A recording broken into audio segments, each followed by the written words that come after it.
Muy buenas tardes, días, noches, según nos estén viendo. Vamos a comenzar esta tercera aproximación al pensamiento,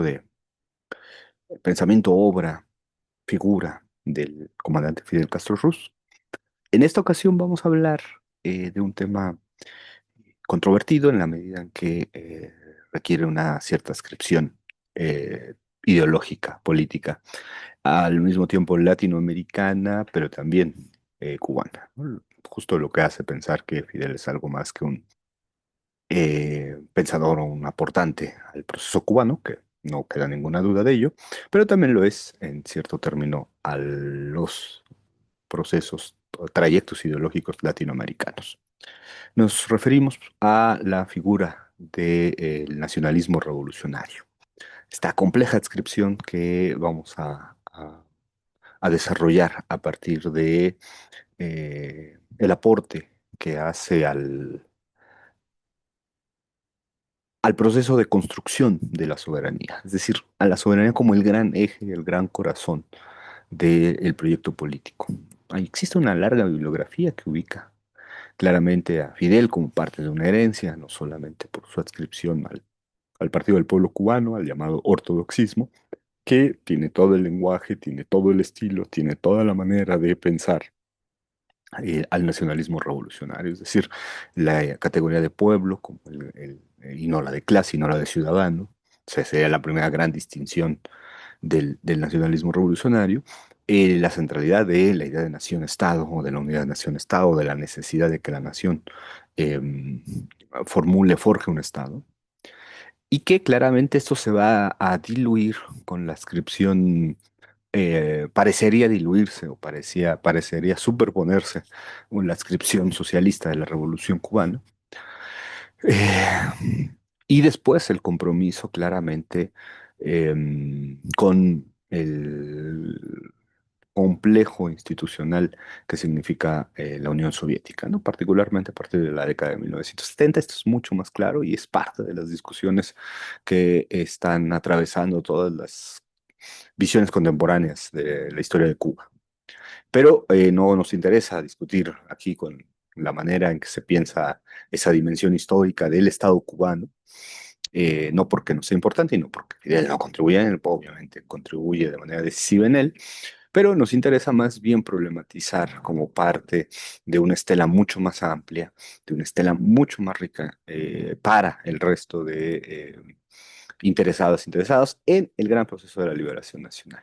Y esto que trabajamos ahora son especies de hipótesis que seguimos trabajando, seguimos pensando, porque al nacionalismo revolucionario se habla mucho de él, pero se le teoriza poco.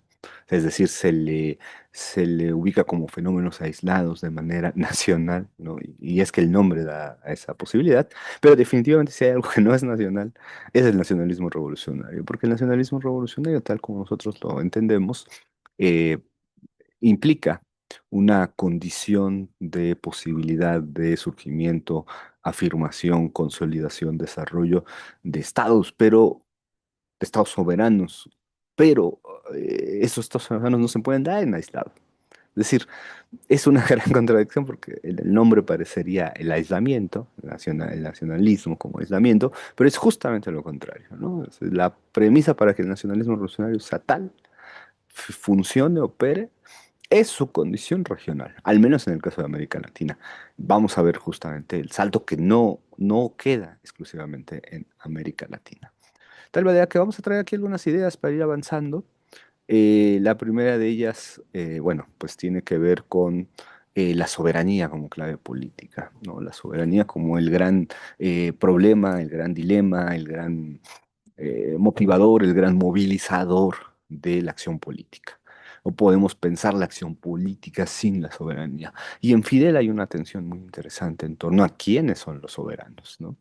Obviamente hay una gran discusión en la teoría política contemporánea, digamos, desde Hobbes hasta Lasky, pasando por Carl Schmitt, pasando por...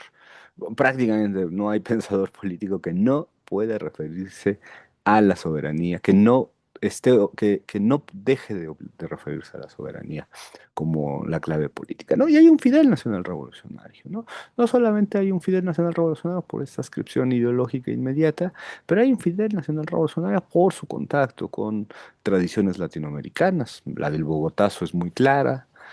Su presencia en la Colombia de Gaitán y en el momento del Bogotazo habla de una primera ascripción.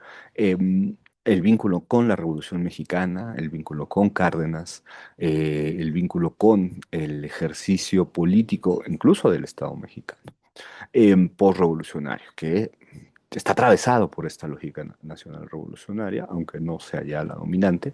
Eh, el vínculo con el nacionalismo negro, evidentemente, ¿no? Con las trayectorias políticas norteamericanas también está ahí. Y en buena medida esto nos hace también dudar, ¿no? Si la versión marxista-leninista en realidad no es un sovietismo, como se le llama, ¿no? Como parte de la historiografía le llama hoy, ¿no? El Fidel prosoviético, la sovietización, ¿no? Una especie de colonia soviética, ¿no? Que es la versión de la Guerra Fría, por lo demás. Em, y no porque no existe un vínculo, una inscripción, una adquisición de determinadas problemáticas que uno puede considerar hoy anacrónicas.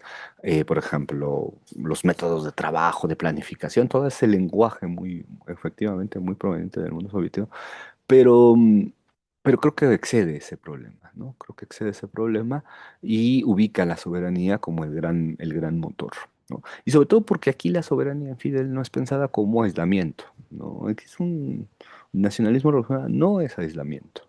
Nacionalismo revolucionario en clave eh, revolución cubana es apertura, ¿no? Y esa apertura a mundos extraños, ¿no? Como el mundo del socialismo, digamos, culturalmente extraños por su lejanía, el socialismo europeo, Europa del Este y Unión Soviética, efectivamente es extraño, ¿no? Pero no es importación ni es adquisición gratuita, ¿no? Yo creo que hay un mestizaje muy poderoso entre una columna vertebral de lo que en Fidel se llama el marxismo-leninismo y una sobredeterminación nacional revolucionaria. Ese me parece. Y falta la mediación, que ya hablaremos de ella entre estos dos horizontes. Es muy claro que entre 1953 y 1970, que es la periodización que se utiliza de manera más contundente, más reiterada, me parece que tiene un cierto sentido, enfrentamos tanto a los dilemas previos a la concepción de la revolución, el triunfo revolucionario y el ejercicio del primer gobierno, del primer periodo del gobierno revolucionario. Sin embargo, todas estas franjas son porosas, ¿no? Es decir, si Fidel se volvió marxista-leninista, si Fidel leía a Lenin, si no leía a Lenin, en realidad todo eso es muy poroso, me parece. Hay una condición material, hay una condición política, geopolítica, que vuelve muy porosa esto, dificulta mucho. Sin embargo, es cierto que entre el Fidel del 53, el Fidel del 61 y el Fidel del 70 hay cambios sustanciales, ¿no? El abandono de toda forma de la república burguesa, sobre todo, la renuncia a cualquier figura de la república burguesa, y también hay continuidades, como por ejemplo la crítica del liberalismo individualizante, ¿no? Más en clave euro-norteamericana, digamos, hay una inscripción liberal en las tradiciones locales, pero definitivamente no el liberalismo del mercado, de la atomización de los individuos. En ese sentido no es relevante si Fidel leyó El Capital o no leyó El Capital antes de 1959, ¿no?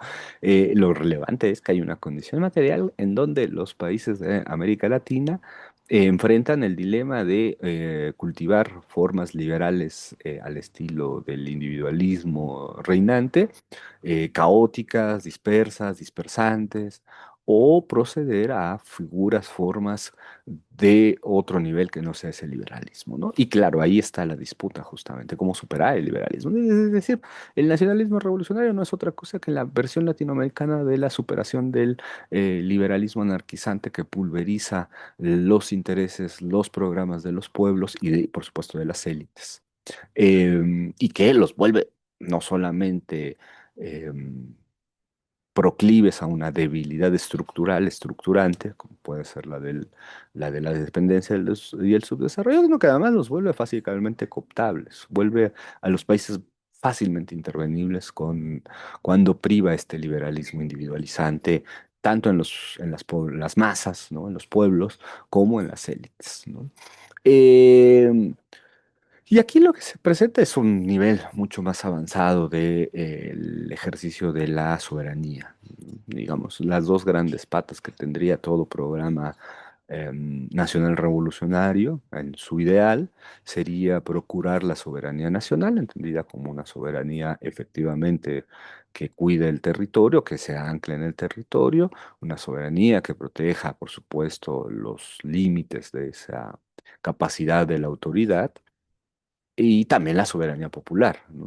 La adscripción de formas de participación política, de cierta representación política, que todos estos temas, por supuesto, pues no están teorizados porque lo que ha dominado o lo que domina y lo sigue haciendo, es el gran horizonte que no podemos superar, no hemos podido superar, es la de la versión individualista, ¿no? Liberal individualista, en donde cada ciudadano es un átomo disperso que no tiene nada que ver con el otro, aunque el capitalismo ordene y coordine la división social del trabajo y todos dependamos de todos, ¿no? Entonces hay ahí una discordancia que el nacionalismo revolucionario, como otras versiones en otros espacios, han tratado de superar y que básicamente es la conformación de estructuras políticas mucho más desarrolladas que esta suma de mónadas individuales dispersas, sin vínculos, sin coordinación y que solo concurren de manera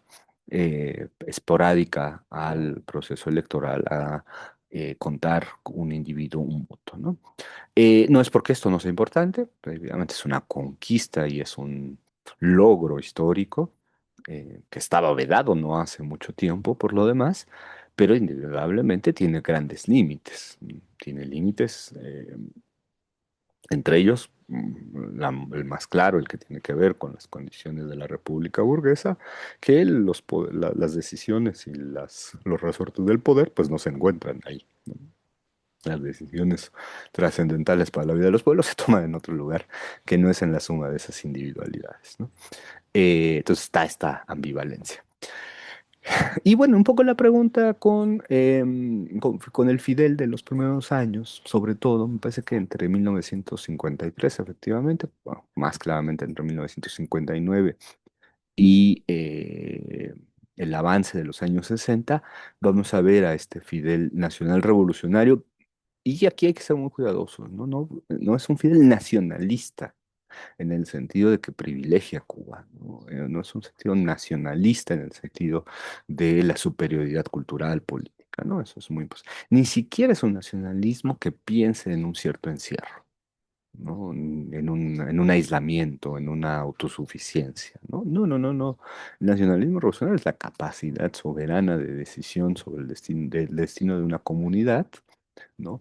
También en sus vínculos con el mundo, ¿no? Y sobre todo en sus vínculos con el mundo. Yo creo que en ese aspecto tendríamos que repensar la categoría. La categoría no es una categoría que tenga buena fama, es una categoría que primero carga con todo el sentido negativo de la crítica eurocéntrica al nacionalismo. Hay una crítica muy fuerte de autores europeos que son citados constantemente como muestra o como prefiguración de lo malo que pueden ser los nacionalismos, porque claro, están pensándolo desde Europa, pero es muy evidente que desde otros lugares del mundo, es decir, de la mayoría del mundo por lo demás, el nacionalismo se vive de otra manera, ¿no? Se vive de una manera afirmativa, de una manera positiva, de una manera de conquistar igualdad. Es decir, este es el gran dilema, que en el mundo moderno los críticos europeos del nacionalismo, que tanto se citan, ¿no? Rilke, Orwell y otros, son críticos muy parciales, son críticos desde una expresión minoritaria de la historia. Y no podemos comprarnos esas críticas del nacionalismo como un elemento negativo que construye un otro, un peligro, que jerarquiza, ¿no? Porque esa es una versión minoritaria. El euro norteamericano es una versión muy minoritaria de la manera en que se expresa la vida de las sociedades modernas a partir de la conducción de formas nacionales que pueden ser plurales, plurinacionales, como lo ha demostrado la historia contemporánea, pero que al final restan un Estado. ¿no? Necesitan un Estado con capacidades.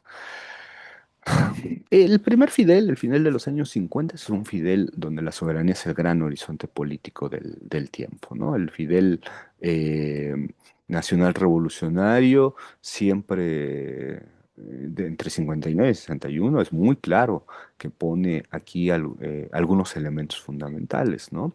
Por ejemplo, saliendo inmediatamente del gobierno de la dictadura batistiana, dice, bueno, pues es que a nosotros nos dejaban siempre elegir entre dos males, ¿no? O un Batista o un Prioso Carras u otras formas políticas, o entregar la soberanía, ¿no? Es decir, parecería que vivimos condenados en razón de una supuesta herencia colonial a que cuando tenemos gobiernos electos más o menos en la inmediatez de la capacidad de decisión, pues son corruptos, o lo mejor sería abrirnos y entregarnos por completo para eliminar esa herencia colonial. Esto de la herencia colonial, que es una explicación que se reitera y lo se sigue reiterando, particularmente de autores anglosajones, hay que ser...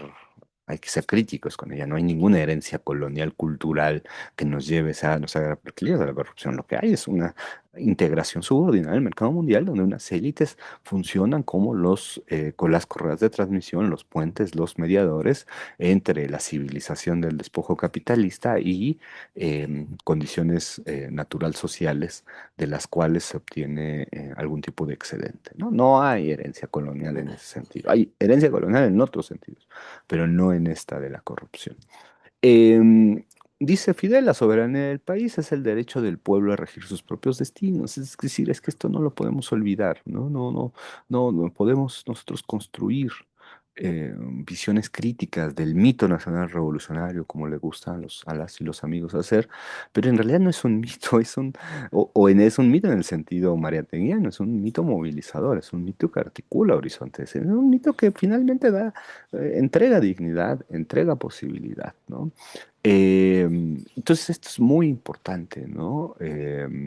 Que lo enfaticemos, ¿no? La soberanía que expresa el nacionalismo revolucionario no es mito como engaño, ¿no? El que crea que el mito que la soberanía es mito como engaño está engañado, porque está entregando justamente la posibilidad inmediata de la construcción sociopolítica de una comunidad, de un pueblo, de una sociedad, ¿no?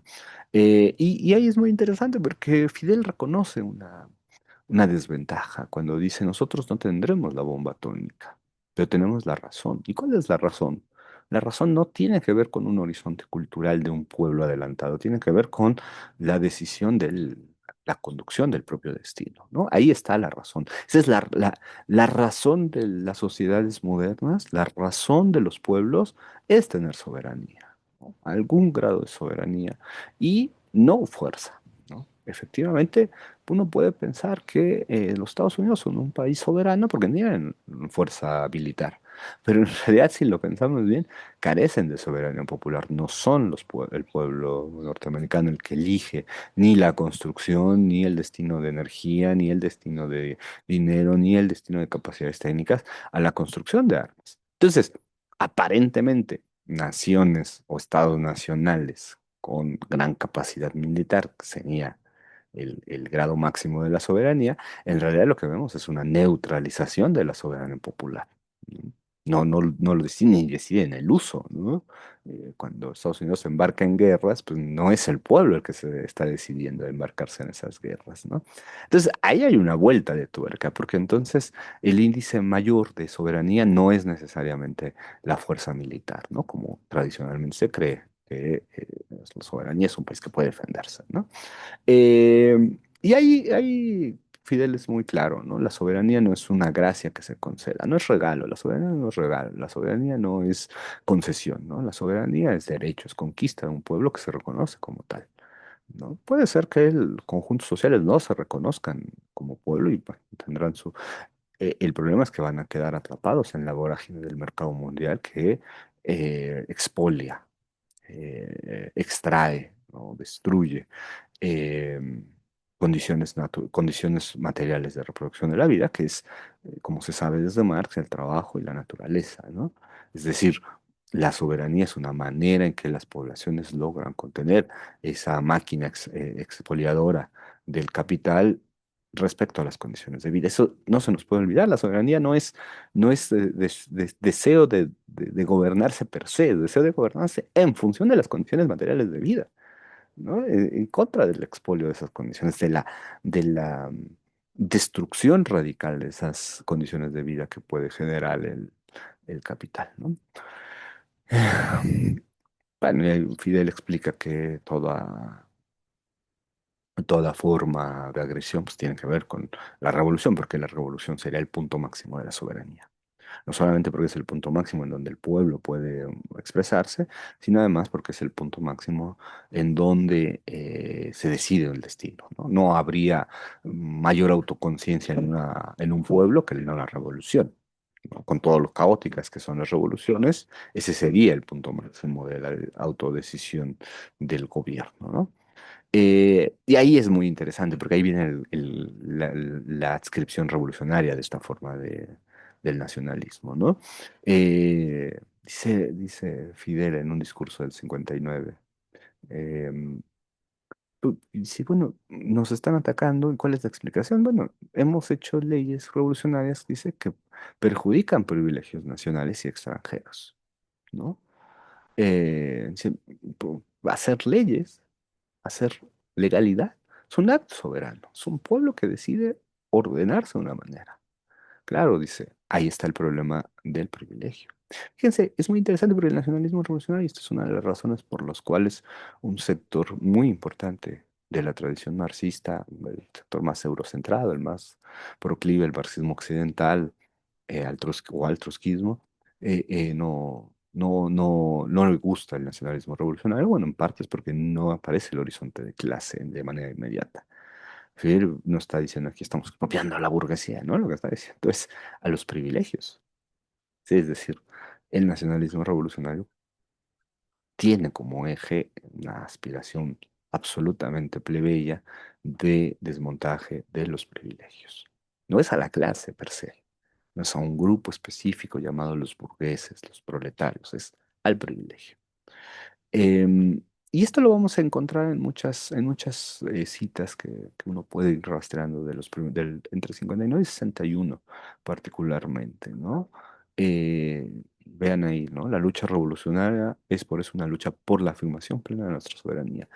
Y esto es muy importante porque si la soberanía en otros espacios es la conquista, es el expolio, es la destrucción, es la conquista, es la ampliación de mercados, aquí la soberanía es lucha revolucionaria, ¿no? Estamos hablando de los países de América Latina, ¿no? No se puede ser nación sin echar abajo los privilegios, ¿no?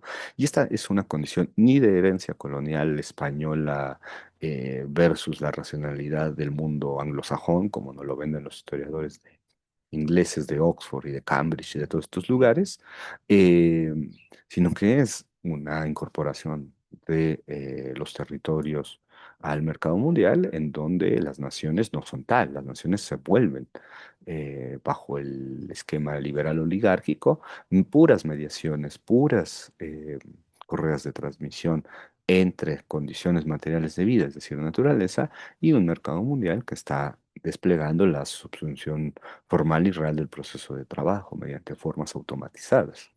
Entonces, aquí ese esquema abstracto de Marx, ¿no? Del mercado mundial tiene mucho sentido porque se implica una condición de afirmación del pueblo sobre la base de la soberanía y eso es revolucionario per se, ¿no? Pueden ser reformas muy tibias, ¿no? Pueden ser pequeños elementos, por eso el horizonte ese del clasismo, hay que derrotar la burguesía, no aparece. Lo que aparece son reformas sociales que equilibren un poco las condiciones dentro del esquema nacional que tienen como resultado procesos revolucionarios, ¿no? Eh, entonces, bueno, ahí hay todo un proceso, dice Fidel, aspira a vivir y a desarrollarse con lo suyo, por lo suyo y para los suyos, sin quitarle nada a otros pueblos. ¿no? Entonces, eso es muy importante, porque, insisto, la crítica del nacionalismo que se suele hacer tiene esta regambre eurocéntrica que no considera otras expresiones. Es decir, ellos ya son nación, entonces todo lo que venga malo con la nación tendría que ser de manera teleológica aparecer en quienes desean aspirar a tener esta forma nacional, ¿no? Y esa me parece es una crítica unilateral y es una crítica profundamente soberbia, ¿no? Ahí te leí, hace rato leía una cita de Orwell que un autor hacía, sí, muy crítica al nacionalismo. Bueno, Orwell no es necesariamente el ejemplo más fehaciente de George Orwell, ¿no? De dignidad, pues entregó gente a la policía, ¿no? Inglesa. Pero bueno, es un autor muy citado, es un autor. Y otros, ¿no? Uno puede pensar en otros autores que no por nada la tradición. Quizá por esto es que es importante, eso vamos a ver al final porque algunas tradiciones políticas nunca aprendieron en América Latina, ¿no? Ni la tradición socialdemócrata, ni la tradición anarquista. Y eso es por una razón, o en cierto grado, ¿no? Con muchas salvedades, digamos, un trotskismo más puro, ¿no? Eh, no pudieron prender de manera masiva. Bueno, en parte por responder a una ausencia, que es la ausencia de la nación, ¿no? La ausencia de la soberanía. Si tú estás pensando solamente en los grandes horizontes utópicos, te faltan todas las mediaciones, que implican, como dice Fidel, dignidad y justicia, ¿no? No puede haber autoconciencia revolucionaria si no hay antes en un pueblo la capacidad de tener la dignidad nacional de decir nosotros podemos decidir y la justicia que implica echar abajo los privilegios, es decir, la forma nacional revolucionaria. Ahí hay una tesis, ya regresando a Fidel, una tesis que aparece compilada en este libro, son una serie de 4 o 5 discursos que lleva en realidad el nombre de una frase que Fidel da en 1968, eh, que dice porque en Cuba solo ha habido una revolución, ¿no? Esta tesis de la revolución, pues es la tesis, digamos, ¿no? Pensando desde México y el establecimiento de una periodización de manera de régimen político, que implica 4 transformaciones. Para Fidel, esas 4 transformaciones son 4 también. En realidad serían una, ¿no? Y uno puede pensar que en realidad cuando uno dice las 4 transformaciones en México, pues en realidad siempre es una. En el caso de Cuba es el 1868, es decir, el primer intento de independencia, la Segunda Guerra que va a llevar en 1893, donde va a morir el prócer José Martí, la tercera, que sería la Revolución del 33, que deja como saldo la Constitución de 1940, y la de 1959. Y ahí hay toda una serie de críticas que se han lanzado a esta hipótesis, que es una hipótesis política, definitivamente no es una hipótesis historiográfica basada en, ¿no? Es una interpretación, un sentido, de darle un sentido, de darle una orientación al complejo de la historia del pueblo cubano, ¿no? Que no es un pueblo que tenga raíz, que eche raíces, como podría ser en el Perú, en Bolivia, como podría ser en México y Centroamérica, que no echa raíces, digamos, hace 500 años, de larga duración. Es un pueblo más o menos joven, ¿no? Que tendría una cierta autoconciencia de sí mismo hacia mediados del siglo XIX, es decir, ya muy tarde, ya consumadas muchas de las independencias. La haitiana tiene más de 60 años de existente, que están al lado, además, ¿no? En 1804. Em, y hay estas críticas que se hacen a esta hipótesis, versan sobre elementos, ¿no? Pongo uno, por ejemplo.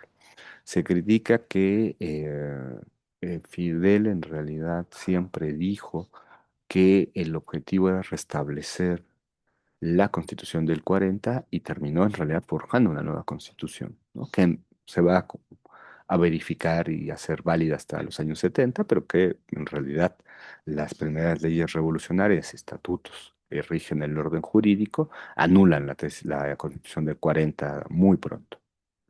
Y bueno, pero esto es muy común en la revolución. Yo no sé por qué sorprende a los críticos. Si uno piensa en la revolución mexicana, el ejército se llamó ejército constitucionalista porque quería regresar a la constitución de 1857. Y lo que tenemos es una nueva constitución en el 17, a pesar de que no la querían, ¿no? El líder Carranza no era precisamente decir lo que, oye, es que esto no es raro, ¿no? Y me sorprenden mucho las críticas historiográficas en torno a como una especie de traición, ¿no? A nadie se le ocurría decir que la Revolución Mexicana se traicionó porque no volvió a la Constitución del 57, ¿no? ¿Por qué habría que regresar a la Constitución del 40 si las condiciones si las constituciones son la expresión política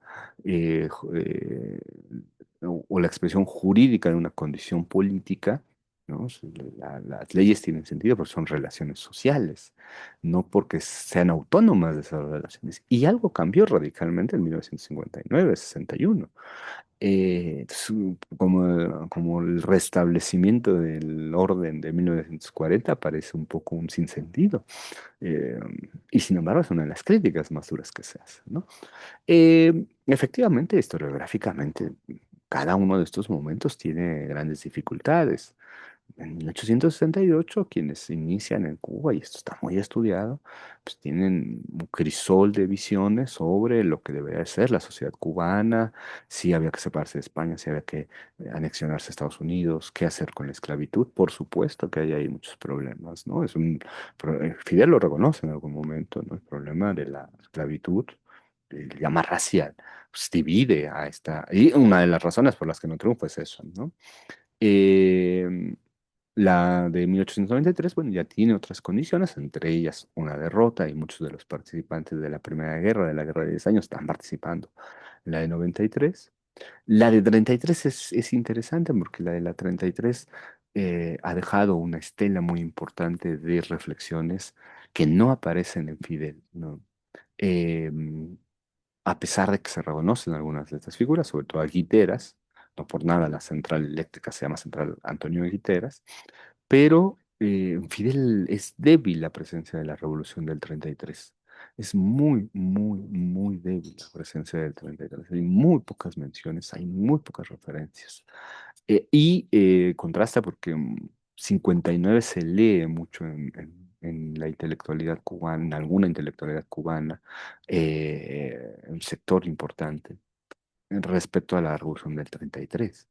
Pienso en el trabajo de Lionel Soto, pienso en el trabajo de la revolución que se fue a Bolina de Raúl Roa, y pienso en los últimos trabajos de Fernando Martínez Heredia, que sí escarban esa condición, ¿no?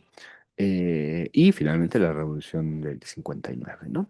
Qué es aquí la tesis? La tesis es que en el fondo solo hay un proceso, que es el proceso de la construcción de la soberanía o de la nación, digamos, aquí, con su soberanía nacional y su soberanía eh, popular, ¿no? ¿Qué dicen los críticos? Cada de sus momentos tiene su propia legalidad y no es una teleología, ¿no? Digamos, es una crítica muy eh, estándar, ¿no? Tampoco es muy original la crítica de esta tesis, ¿no? Pero me parece que hay una confusión. La confusión es que Fidel trata de darle un sentido a un trayecto histórico y creo que lo hace muy bien. Cuando dice Cuba solo había una revolución, ¿no? Eh, y en ese sentido solo puede existir una revolución. Y la revolución siempre es la misma, la conformación de una nación soberana, ¿no? No puede ser otra. Incluso en 1898, cuando hay grupo de anexionistas, es decir, gente que se quiere anexionar a Estados Unidos, incluso ahí hay un ejercicio de soberanía, ¿no? Porque quieren conquistar por las armas, por la fuerza, la liberación frente al orden colonial español y adscribirse a otro orden. Bueno, incluso ahí hay bueno, uno puede criticarla, ¿no? Puede no gustarle, pero allí hay un ejercicio soberano. Y por supuesto, en las otras tres revoluciones es muy claro que el problema es la soberanía. Es mu- Puede haber matices, puede haber efectivamente divisiones, diferencias, querellas, conflictos, contradicciones. En la revolución del 93, pues queda interferida, y no se puede negar que la presencia del imperialismo norteamericano y su potencia expansionista su posibilidad de potencia expansionista, pues interfirieron en esa revolución. No se puede negar que en la del 33 hay un ejercicio político eh, ya protosocialista, ¿no? De pensando en efectivamente unas formas no necesariamente liberales, pero sí democráticas, ¿no? Del pensamiento, ¿no? De la organización del Estado. Entonces, esta tesis es muy importante, ¿no? Y ahí lo dice Fidel en el 68, ¿no? Sencillamente el comienzo de 100 años de lucha, el comienzo de la revolución en Cuba, porque en Cuba solo ha habido una revolución. La que empezó Céspedes el 10 de octubre y nuestro pueblo lleva adelante eso. Esta tesis les molesta mucho a los, sobre todo toda esa serie de intelectuales surgidos en post 1989 en el torbellino neoliberal, que bueno, pues ya veían certificada la muerte de los estados nacionales, ¿no? Veían a los estados nacionales como cacharros que no servían para nada y, oh sorpresa, en 2026 estamos viendo el regreso de formas soberanas. Es decir, la manera en que soportó Cuba el periodo neoliberal, no solamente en términos de las agresiones y de todo lo que ya sabemos que existe en torno al bloqueo, sino además en la idea de toda una intelectualidad que decía, bueno, pues en realidad aquí el mundo, la civilización está avanzando en el progreso material del dominio del mercado y donde las naciones son reliquias y los cubanos seguimos metidos afirmando esa condición. Y, oh sorpresa, ¿no? Ese mundo se acabó, ¿no? Ese mundo se está acabando. En el centenario de Fidel se está acabando, ¿no? Em, entonces, bueno, un poco aquí dice lo mismo, que un encuentro del pueblo con su propia historia, ¿no? Es que la tesis no es una tesis historiográfica, no es una tesis científica, no es una tesis verificable en documentos, es una tesis de autoconciencia política, ¿no? Entonces, tratar de criticar vía Derrida, vía Foucault, cuando estaban de moda, ¿no? En los años 90, esta tesis resulta hoy sorprendentemente anacrónica, me parece, ¿no? Probablemente en los años 90 fue muy bien recibida y era la vanguardia, pero en estos años es absolutamente anacrónica, ¿no? Eh, y aquí Fidel distingue entre dos momentos, ¿no? Entre porciones importantes, ¿no? Por ejemplo, cuando dice, para muchos la nación o la patria, y ojo con estos dos conceptos porque vamos a volver a ellos al final, ha sido algo así como un fenómeno natural. Quizá para muchos la nación cubana y la conciencia nacional existían siempre, sí, pero no para la mayoría, ¿no? No para la no mayoría. Y hay una condición que sí tiene una implicación política muy importante. Eh, Me parece que es un eje interpretativo de la postura nacional revolucionaria de Fidel. No solo la autoconciencia de la nación, venimos de un lugar, y esto puede ser catalogado de teleológico sin ningún problema, y me parece que tiene sentido esa teleología, es decir, que encuentra fertilidad política, em, pero además pone Fidel aquí la artificialidad de la nación, ¿no? O sea, no es ingenuo, no es un fenómeno natural, ¿no? Es un fenómeno que se construye. ¿Y de qué manera se construye la nación cuando tú tienes un vecino 3100 veces más grande que tú? Pues con la lucha, con la afirmación, ¿no? Con la condición revolucionaria. Em, pero la otra tesis política, ¿no? Cuando dice hace 100 años, estaba pensando en 1868, porque este discurso es del centenario, es en octubre del 68, em,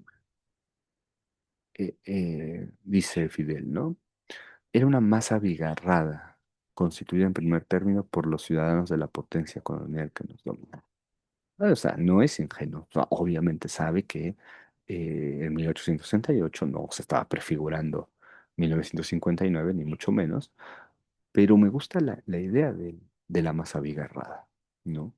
Porque esta idea es una idea que sí aparece mucho en los nacionalismos revolucionarios, aparece en Gaitán, aparece en Lázaro Cárdenas, probablemente aparezca en Perón, no lo sé, eh, de pueblos que son diversos, que tienen múltiples aristas, diferencias, posiciones, pero que lo que hace la revolución en términos de la construcción nacional sí es privilegiar la unidad, ¿no?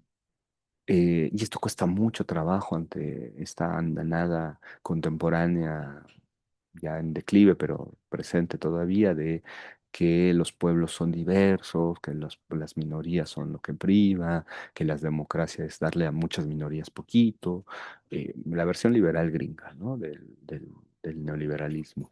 Y esta gente está pensando, no se puede tener nación con pueblos pulverizados, ¿no? No se puede tener soberanía nacional y soberanía popular con minorías, ¿no? Con muchas minorías peleadas entre sí, disputándose lo poquito que pueda haber de riqueza, de excedente, ¿no? Está pensando en la unificación. Y esto les cuesta mucho trabajo a los liberales, sobre todo a los liberales contemporáneos, por eso les saca urticaria este proceso nacional revolucionario, ¿no? Y algunos marxistas, curiosamente, también están en esta tónica por alguna extraña razón, quizá por este ambiente de hegemonía liberal. No les gustan las mayorías, ¿no?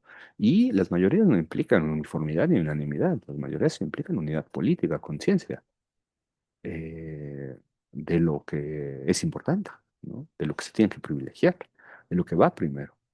En el entorno liberal contemporáneo, pues no, todas las minorías quieren ser, con sus demandas específicas, quieren ir primero, ¿no? Entonces eso es imposible, puedes construir. Lo único que aseguras es la dispersión, lo único que aseguras es la cooptación, lo único que aseguras es y aquí Fidel es muy claro. Las Cárdenas tiene una frase muy parecida en 38 cuando dice, el pueblo mexicano representa un crisol de posiciones, trataremos de unificarla en una sola, ¿no? No me parece, a diferencia de los años 90 y buena parte del siglo XXI, que esto sea negativo. Me parece que hay que retomarlo como una parte de la experiencia nacional revolucionaria, que independientemente del crisol de posiciones que existen y que van a seguir existiendo, eh, los procesos nacionales revolucionarios no se pueden construir sin unidades políticas, ¿no? Sin cierta unificación política, ¿no? Eh, Fidel tampoco es ingenuo, ¿no? Cuando presenta la hipótesis de una sola revolución, dice, no había podido abarcar todo el país, no había podido tomar el poder, no había podido constituirse como gobierno, ¿no? O sea, tampoco la idea de que ha habido una sola revolución no quiere decir que todas sean iguales, que todas tengan los mismos propósitos. Cada una tiene, por supuesto, diferencias, ¿no? Y bueno, y ahí paso de esa tesis de la unidad, me parece que la unidad política de los pueblos, la conformación de mayorías que tanto odian los liberales, eh, porque insisto, a los liberales les gusta un mundo pulverizado en átomos, donde todos estén peleando por todo, y creen que la unidad política es la pelea de todos contra todos, en los marcos de los mecanismos de competencia mercantil. Por eso, justo por eso hay que rechazar esas formas liberales. Em, Y la hipótesis política de una sola revolución y esa hipótesis política en la que las revoluciones son factibles, eh, son más exitosas, si cabe la expresión, en el momento en el que logran unificar a los pueblos. Y eso, pues claro, traducido políticamente tiene un costo alto, ¿no? Y ahí el costo alto es la idea de partido, la idea de partido que se va a desarrollar eh, durante toda la revolución. Es interesante porque aunque históricamente, institucionalmente, el Partido Comunista se funda en el 65, el Comité Central se funda primero y luego se establece en los años 70, en 75, si no mal recuerdo, 75, 76. Em, y, y se formula, digamos, bajo un esquema muy, efectivamente, muy típico del mundo socialista soviético. Fidel hace una operación política muy interesante, ¿no? Ya tendremos más oportunidad de hablar del socialismo en Fidel, pero la operación política que hace Fidel es mestizar, mestizar absolutamente. Eh, la corriente socialista que ubicaría un mundo sin clases, sin fronteras, que aparece en su discurso, en su práctica. Y la idea de que hay una sola revolución, que es la cubana, ¿no? La revolución, hay una sola revolución en la historia de Cuba. eh, Se mestiza eso. Entonces el socialismo no aparece en Fidel como horizonte externo. Es producto de las condiciones políticas, ¿no? Esto no priva siempre, ¿no? De las condiciones políticas nacionales. Esto no priva siempre en su interpretación, ¿no? Es dominante en los años 90, ¿no? Por eso dice que Martí no hizo un partido, no dos partidos, ni tres partidos, ni 10 partidos, en el cual podemos ver el precedente más honroso y más legítimo del glorioso partido que hoy dirige nuestra revolución, ¿no? Y aquí hay que tener mucho cuidado, ¿no? Primero, pues, claro, el Partido Revolucionario Cubano de Martí, eh, Fidel, ahorita lo vamos a ver, lo eleva a categoría de teoría, ¿no? Pero no de teoría universal, sino de teoría en las condiciones concretas cubanas, ¿no? Y tiene como eje central un punto fundamental, que es el enemigo nos quiere divididos, ¿no? Y claro, ¿por qué la fobia liberal a este proceso? Porque no privó en su hipótesis política articuladora el privilegio de individuos atomizados, ¿no? Individuos atomizados que son iguales en el cielo de lo político y desiguales en el mundo terrenal, ¿no? Eh, y ahí hay un ejercicio, ¿no? de unidad. Claro que uno puede pensar más factible en una sociedad de 9, 10, 11 millones que en una sociedad de 300 millones. Pero si lo pensamos bien, Estados Unidos tiene un partido más que Cuba. O sea, no sé, no es extremadamente. Y los países con mayores dificultades para establecerse como formas soberanas, en sus formas soberanas, son institucionales, incluso de reproducción de élites, son los partidos donde hay 200 hay 40 partidos, ¿no? Vean Perú, por ejemplo, ¿no? O en todo el propio Brasil, ¿no? O sea, muchos de los problemas que atañen a la potencia económica América Latina, que es Brasil, muchos de sus problemas tienen que ver con esta pulverización de las élites, ¿no? Y por tanto de los pueblos que representan esas élites o que quieren representar esas élites.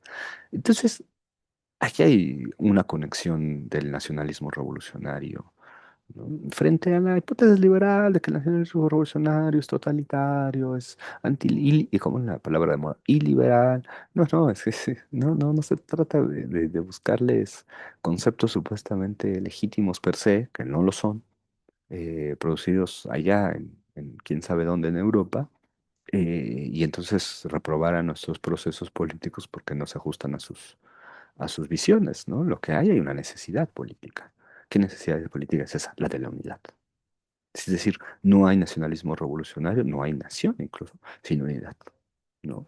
Sin unidad. Y luego, claro, a lo que la soberanía popular tendría que cultivar los mecanismos para que se expresen las diferencias, pero en unidad, ¿no? Y esto es muy difícil de entender, ¿no? Para un horizonte liberal como del cual seguimos siendo víctimas mentales, víctimas políticas, víctimas programáticas, ¿no?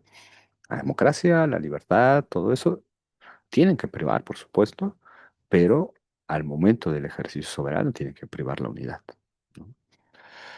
Ahí lo dice Fidel, ¿no? La cuestión de la soberanía popular y nacional se atenía con fuerza al problema social, ¿no?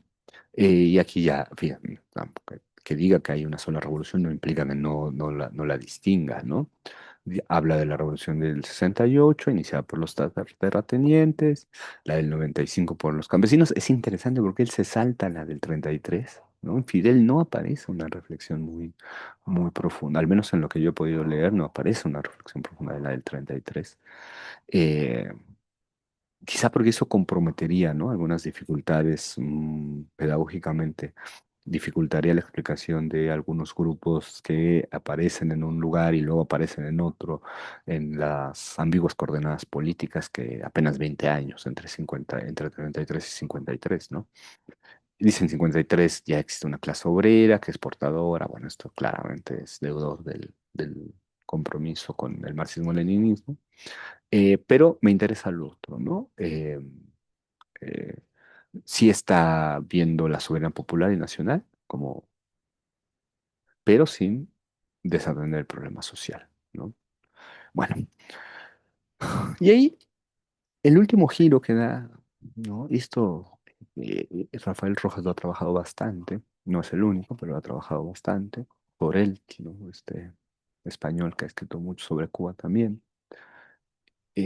Rojas le llama el comunismo nacionalista, ¿no? Y a mí me parece que tenemos todavía una visión, que aclararnos una visión sobre el destino del socialismo en el siglo XX, ¿no? Me parece que las explicaciones siguen muy siendo deudoras de la Guerra Fría y cuesta trabajo porque pues, es el material con el que trabajamos cuando vemos el pasado.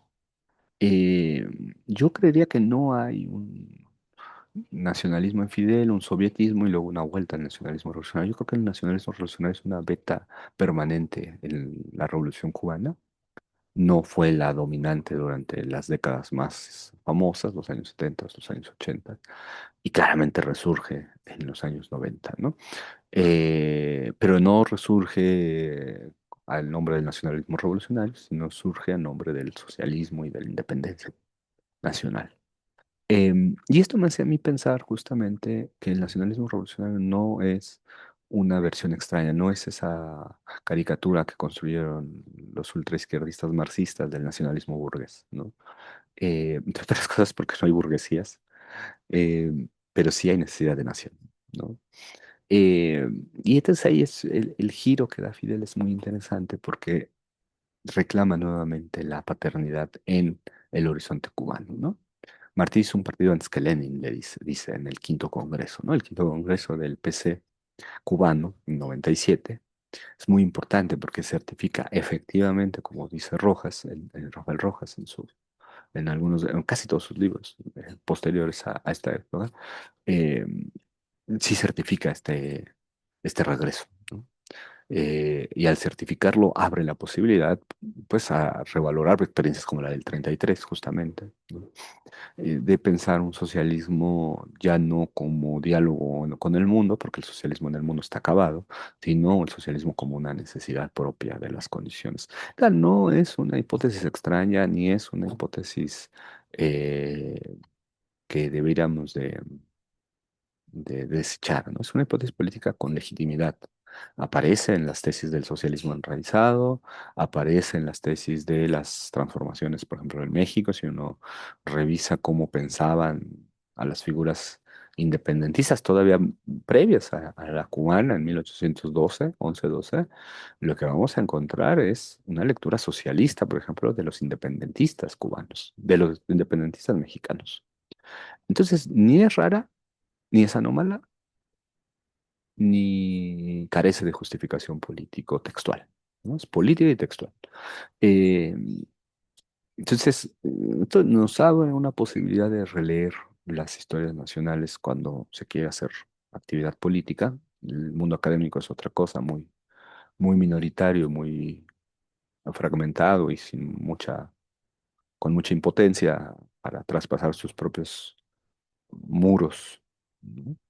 Eh, sus propias paredes intelectuales, políticas, mentales, ¿no?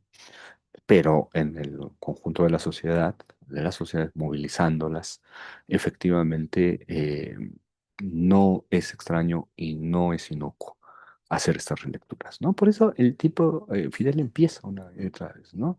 Eh, Martí habló del partido antes que Lenin, se habría que revisar los libros de historia, cuando por primera vez Martí habla del partido y de organizar el partido. Cuando Lenin, bueno, Lenin sabemos que es en 1903, ¿no? Es en el quehacer. Y un poco esa es no les gusta mucho a los revisionistas cubanos. Em, Les parece tipo Carlos Repol, ¿no? Les parece que en realidad Martí era un republicano y que la traición a Martín no era Batista sino Fidel, ¿no? Esta hipótesis es una hipótesis política, obviamente, ¿no? Que está dicha en algunos libros. Martí contra el comunismo, ¿no? Hay todo, incluso un libro que se llama así, ¿no? Donde efectivamente Martí no considera a Marx de una manera muy positiva, por más de que se cite este texto famoso que escribe a la muerte de Marx, pues es un texto muy ambiguo, como lo demostró Bruno Bostils, ¿no? En Marx y Freud en América Latina. Claramente Martí no. Y sin embargo, hay un ejercicio de relectura donde Martí aparece en muchos vínculos con el marxismo, ¿no? Pero no de retomar, por supuesto, con el imperialismo y Fidel con el partido, ¿no? Entonces, bueno, obviamente se trata de no hay verdad en eso, hay interpretación política, ¿no? Uno y otro caso. Pero me parece que la interpretación política que hace Fidel tiene un sentido, ¿no? Que no es el sentido de que Martí fuera Lenin, ¿no? Sino que los problemas de la Revolución Cubana están resueltos en Martí y después uno puede encontrar certificación o cierta validación en Lenin, ¿no? Pero definitivamente dice, Martí creó un partido antes que Lenin. Es decir, necesitamos un partido, necesitamos una forma contingente de organizar la unidad del pueblo, ¿no? Hoy, por supuesto, todo esto está en cuestionamiento, la idea de partido obviamente está en cuestionamiento, pero al mismo tiempo todos los reclamos de los exilios cubanos es que haya más partidos, ¿no? Entonces es como extraño, eh, porque parece en el mundo los partidos tienen una condición muy particular de declive, eh, y lo que vamos a ver es la fundación de más partidos, ¿no? O sea, el intento de fundar más partidos. Bueno, y vamos a concluir esta sesión con una problematización muy básica, que habrá que resolver en otro momento. Los conceptos de nación, patria e internacionalismo en Fidel, ¿no? Este discurso del año 66 donde dice esta bandera, ese cielo, esta tierra, es un discurso muy interesante porque Fidel lo que dice antes de esto, en este cartel que circula mucho, lo que está diciendo Fidel antes de cuando uno lee ese discurso, Fidel dice, nosotros queremos soberanía como nación, sí, pero si el mundo deja de tener, decide echar abajo la soberanía, nosotros también la echamos abajo. Si el mundo decide borrar las fronteras, nosotros borramos las fronteras. Si el mundo decide acabar con todas yo soy mexicano, yo soy guatemalteco, nosotros dejamos de ser cubanos, ¿no? Una cosa así. Eh, cuando el mundo decida eso, si el mundo decide eso, si decidimos en el mundo eso, lo hacemos. Nosotros somos los primeros. Pero, dice, en la medida que eso todavía no sucede, eh, nosotros pues vamos a afirmar nuestra soberanía. Y mientras la soberanía sea la manera de regular la vida en el mundo, hay que defender la soberanía, ¿no? Ese es un tema muy importante porque en Fidel no hay, o sea, nosotros le llamamos nacionalismo revolucionario para marcarlo en una serie de corrientes latinoamericanas o al menos del área andina para acá. eh, con sus matices, cada una con su propio lenguaje, con su propia historia, con su propia, pero una corriente latinoamericana. Em, pero Fidel en algunos discursos dice, a mí no me gusta el nacionalismo, dice Fidel, ¿no? No me gusta el nacionalismo porque entonces dice, cuando uno va a las reuniones internacionales y se reúne con otros jefes de Estado, lo que encuentra es que cada uno está pensando en su nación. Y dice, nosotros somos patriotas, ¿no? Y claramente es un sentido martiano el de patria. Patria es humanidad, ¿no? Por eso le hace tanto sentido el marxismo-leninismo al martianismo de Fidel. Porque si patria es humanidad, y la aspiración última del marxismo-leninismo es evidentemente borrar las fronteras, borrar las diferencias de clase, borrar las adscripciones nacionales en el sentido más profundo del Marx, del proletarios unidos, ¿no? Sin proletario no tiene no, más que perder sus cadenas, ¿no? Es decir, todos los proletarios en el fondo son iguales, ¿no? Sí, Fidel sí está en esa tónica, ¿no? Lo que pasa es que es una tónica que es un horizonte de futuro, ¿no? Y al que no renuncia y es consciente de que no va a renunciar a ese horizonte, pero en el tránsito, pues hay que afirmarse como independencia, porque si tú no te afirmas como nación independiente, la idea de que las potencias van a borrar ellas solas su condición privilegiada, pues es ingenuo, ¿no? Hay una dialéctica interesante ahí, ¿no? Fidel es un nacionalista revolucionario, creo yo, pero es un nacionalista revolucionario consecuente. Entiende que el nacionalismo no es encierro. Uno de sus principales reclamos es el intercambio desigual. Uno de sus principales reclamos es eh, además del intercambio desigual, el dumping, ¿no? El, el arancelismo, ¿no? Sí, y eso aparece constantemente, ¿no? Denuncia, porque no piensa el nacionalismo revolucionario de manera aislada, no es un nacionalista revolucionario aislado, es un nacionalista revolucionario que entiende perfectamente que la única manera de proceder a un mundo más igualitario es que todos los pueblos tengan los mismos derechos y que tienen que procurar que los pueblos tengan capacidades estatales, nacionales estatales, y por tanto derechos de igualdad. Porque ese mundo internacionalista sin fronteras, pues no puede llegar si un pueblo nunca ha conquistado su frontera, ¿no? Sí, es como, como darle la vuelta al asunto, ¿no? Si los pueblos no tienen fronteras porque han estado subyugados colonialmente, entonces es más fácil implantar formas internacionalistas donde no priva la diferencia nacional. No, no, no. Justamente no se puede eso, ¿no? O sea, el internacionalismo es posible cuando los pueblos han sido capaces autoconscientemente de ser soberanos, han conquistado esa soberanía, se ha derrotado a las fuerzas que querían sojuzgarlos, y en ese momento ya el internacionalismo sí, ¿no? Renunciamos de manera consciente y decidida a esa condición nacional en pos de una condición superior. Y esa condición superior se llama patria para Fidel, ¿no? En otros lenguajes es más complicado. Patria es a lo mejor todo lo contrario, pero aquí patria es humanidad, es un sentido martiano que yo creo que habrá que rescatar. El sentido martiano de la patria es importante, ¿no? Patria no es encierro, patria no es superioridad, patria no es no comerciar, patria no es no dialogar, patria es humanidad, patria es la afirmación de una condición mayoritaria de igualdad, una condición superior de igualdad, no una igualdad nacional, nacionalismo revolucionario, que es importante, sino una superior. Y esta es una cuestión muy complicada, ¿no? Muy complicada, porque lo que vemos en la realidad es la afirmación de estados nacionales, ¿no? Oh sorpresa, el Fidel Nacional Revolucionario no se queda en ese nivel, sino que da un paso, y ese paso va a ser la liberación nacional. Y de eso vamos a hablar la próxima sesión. Bueno, les agradezco mucho su atención. Seguramente esta también será una sesión larga, siempre las planeo más cortas, pero largas. Eh, Se resultan más largas. Pero es que en verdad habría que pensar que el nacionalismo revolucionario no es una maniobra, ni el socialismo son maniobras cuando se habla de los destinos de los pueblos como maniobras de legitimidad, como a veces se les llama. Me parece que tenemos que repensar seriamente el nacionalismo revolucionario y no reducirlo a mito, porque esa es la crítica fácil, ¿no? Decir que es un mito que impide las verdaderas fuerzas socialistas, por ejemplo, o el mito de la derecha, ¿no? Que el nacionalismo revolucionario en realidad es revestir al comunismo malvado, ¿no? En las enseñas nacionales, en las banderas nacionales.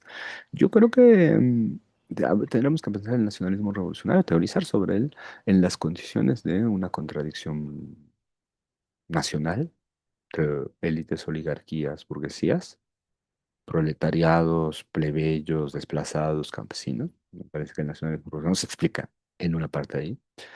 Me parece que el nacionalismo revolucionario se explica en otra parte, en la segmentación de los procesos de ampliación del mercado mundial y de la subordinación real del mundo, de las capacidades productivas del mundo, y que tiene momentos formales, y que esos momentos formales son las naciones, ¿no? No dejamos de estar en el mundo de la civilización capitalista, es evidente, pero no es lo mismo estar en una civilización capitalista donde el capital entra y se lleva todo, a estar uno en donde tienen que pagar impuestos, tiene que ser regulado. Entonces, digamos, subsunción formal y subsunción real me parece que explican.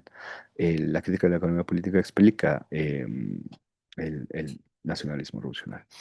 Y eso me lleva a lo dije. ¿Por qué ni el liberalismo, ni siquiera el liberalismo, que es obviamente la figura más persistente, en parte porque es la ideología capitalista por excelencia, pero ni la socialdemocracia, ni el anarquismo, han sido fecundos en América Latina. Y me parece que la explicación no está en herencias coloniales, en que no seamos democráticos, ¿no? En todas estas explicaciones facilonas, culturalistas. Me parece que lo que explica la debilidad de la socialdemocracia, lo que explica la debilidad del anarquismo, eh, lo que explica la debilidad de formar un mundo liberal, pues es esta condición subordinada en el mercado mundial. ¿No? Sí, sí, es una manera, diría Polanyi, de autoprotección de los pueblos, el nacionalismo revolucionario. O diría Bolívar Echeverría, es una manera de, refiriéndose al barroco, es una manera de hacer vivible lo invivible, ¿no? Eh, Tenemos que forjar estados nacionales con capacidades, estados nacionales que tengan cierta capacidad de cultivo, productivo, de consumo, cultural, de educativo, eh, y eso se llama soberanía, ¿no?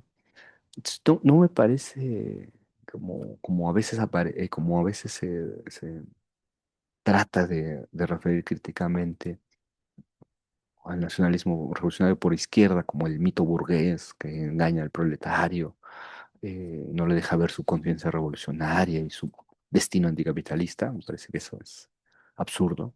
Pero tampoco la crítica de derecha, ¿no? Somos un pueblo, seguimos siendo pueblos atrasados que pensamos en claves nacionalistas en vez de pensar en el gran cosmopolitismo. No sé, me parece que ambas son absolutamente irrisorias. Me parece que hay que teorizar con seriedad desde la hegemonía política, desde la crítica de la economía política, desde la teoría del Estado, desde la condición abigarrada de los pueblos, desde el privilegio o la centralidad plebeya contra el privilegio. Me parece que esas son las maneras que tendríamos que, y no las otras alternativas que son muy fáciles. Todo nacionalismo es nacionalismo burgués, o todo nacionalismo en realidad encubre eh, formas despóticas, totalitarias. eh, eh, y entonces rechacémoslo y abracemos al individualismo atomizante del mercado, ¿no?